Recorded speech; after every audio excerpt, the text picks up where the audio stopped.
Glad to have you back. You're watching TVC News.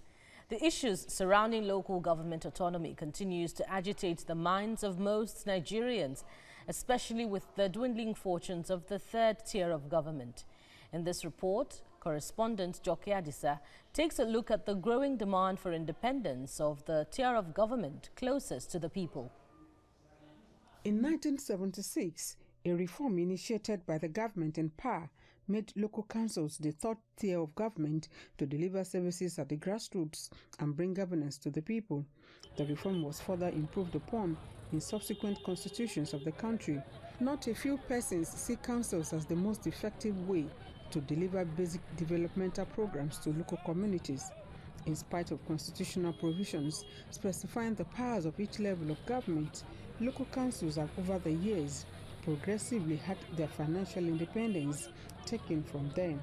One group of persons not happy with what has become of local councils in recent years is the Association of Local Government Vice Chairmen of Nigeria, which just ended a crucial meeting. The group attributes the sordid state of local councils to what it terms the overbearing tendencies of state governance. If we have local government autonomy, I think we are good to go, because I can tell you there's some local governments that a local government chairman cannot sink a common borehole in their local government. These political officials are also sad that state governors unilaterally sack democratically elected council chairmen. They want an end to this, insisting the use of caretaker committees is undemocratic and citing the 2016 verdict of Nigeria's apex court. We came to conclusion to remind Nigerians of this Supreme Court judgment that no governor have the power to sack any local government authority, because as it stands today, the Supreme Court of Nigeria remains the Supreme Court and the highest court in the land, and any judgment coming from that quarter must be obeyed. The learned judges described such act as executive recklessness, in the sense that whatever contravenes this judgment is termed as executive recklessness.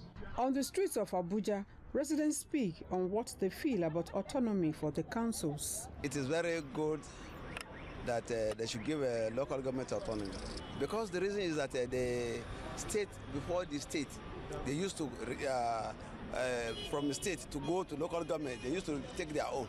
So the local government don't have power to do anything. So if they have their own autonomy today, everything they will do it within their power.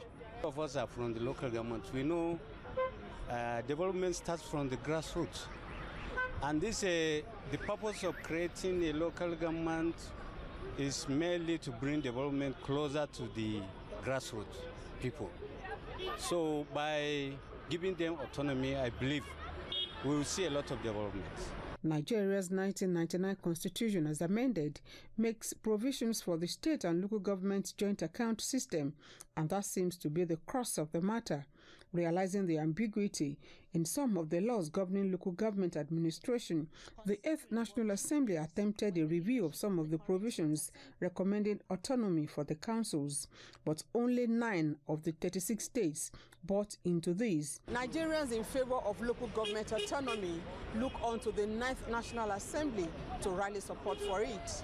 They want the third tier of government removed from the iron grip of the state governors. But how soon this is realized remains to be seen. Joke Adisa, TVC News, Abuja.